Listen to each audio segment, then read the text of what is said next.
Hi everyone, this is Gail at Ladyfinger Sewing Studio in Ole, Pennsylvania. Today we're going to cut out block number 10 from the Maiden Found quilt along that's been going on now for 10 weeks. So this is week number 10, block number 10. And if you don't already know, all of the blocks are 9 inches finished. And we're going to show you how to cut them out using the Accuquilt cutting system. So sometimes the cube that we're going to use is the 6-inch cube, and pretty much more often we're going to be using the 9-inch cube, and that's because of the way the size of the shapes that we need to cut out. So 9-inch finished blocks don't always use the 9-inch cube. It depends on how the block is divided up and the math that creates, so that you know what size the shapes are. I've said it a few times, but I'll say it again. If your block can be divided into 4 equal parts, then chances are you're going to be using the 9-inch cube for the 9-inch finished block. And this is the case with block number 10. Even though it doesn't look like a 4-patch, you can still divide the block into 4 equal portions. Even though you're going through that rectangle, it doesn't matter. The math works out that the block can be divided into 4 equal parts, and this is the case. So for this block, we only need 2 shapes, 2 dies out of the 9-inch cube. And the first one, for all the half square triangles, we're going to be using shape number 5 from the 9-inch cube. It's a half square triangle that finishes at 2 1/4 inches. The second die that we're going to be using, and this is a new one to this project, is the rectangle from the 9-inch cube, and it is shape number 8 from your 9-inch cube, and the rectangle is 2 3/4 by 5 inches cut. So that's what we're going to use today. We only need 4 in the background color, 4 rectangles for this block. So I have some scraps of background I'm going to use. And I can see this just barely covers the blades, so I know that's going to fit. I kind of looked at it ahead of time. I need to pull this down a little bit more. You just want to make sure you cover up the die blades so that you don't have a hole in your rectangle. Place the mat on top, and there's my grain line. Maybe you can barely see the selvage edge, so that's the lengthwise grain, which is what goes into the machine. Oh.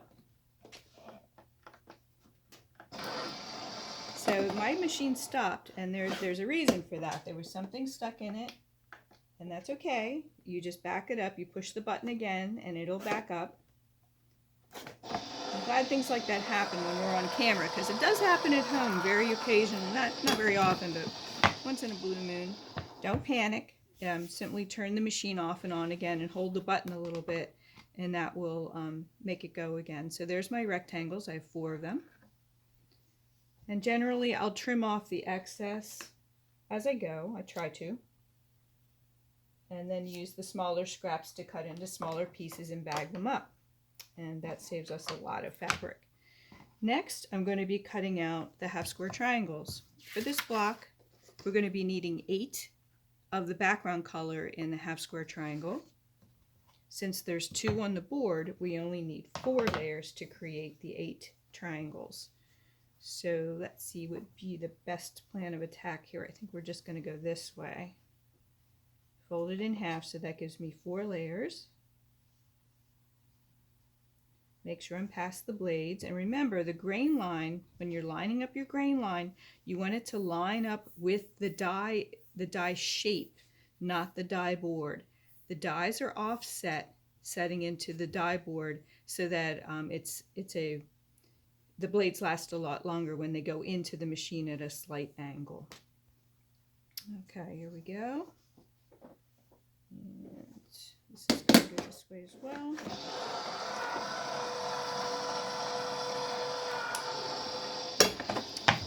And now we have our 8 half square triangles that we'll use for this block. And now we need the colored fabric And for that, we also need 8 half square triangles, and I'm going to use this kind of nice minty green. And again, we can just fold the fabric in half to give 4 layers. That's all I need, because there's 2 triangles on the die board. Okay, we just run this through.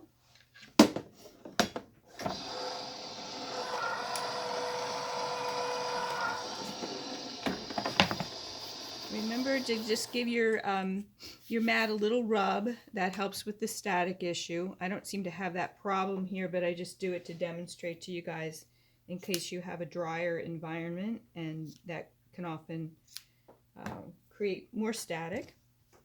So now I have my 8 half square triangles. So let's lay this block out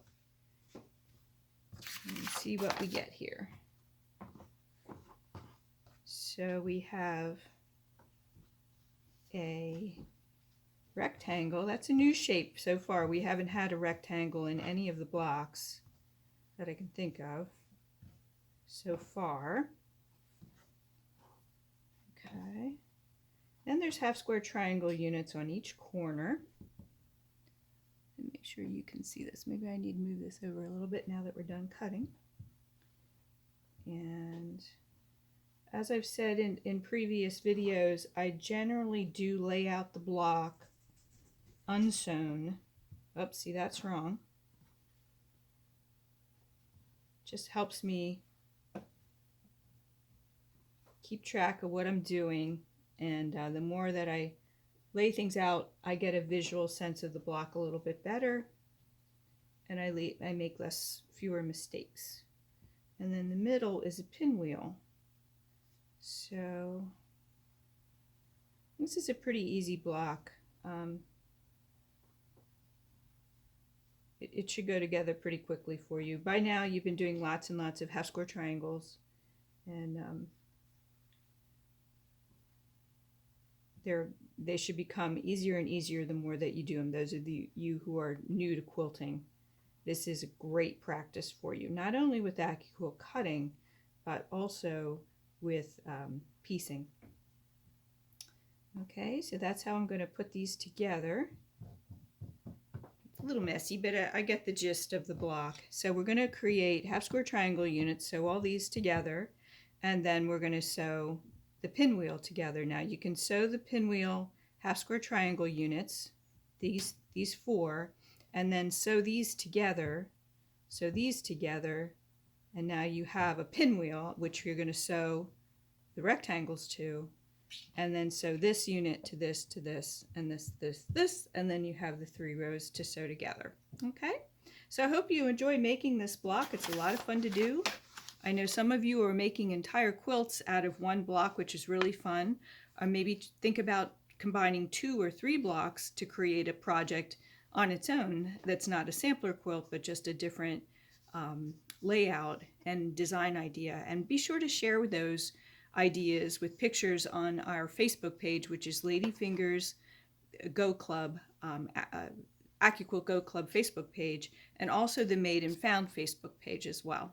Okay, these videos live on Ladyfingers YouTube channel, and I also post them on the Ladyfingers Accuquilt Go Club Facebook page. So I hope to see you there. Be sure to give us a holler and post some pictures, and like everybody else's blocks, and keep the energy going in this wonderful project. Okay, thanks a lot. Have a great day.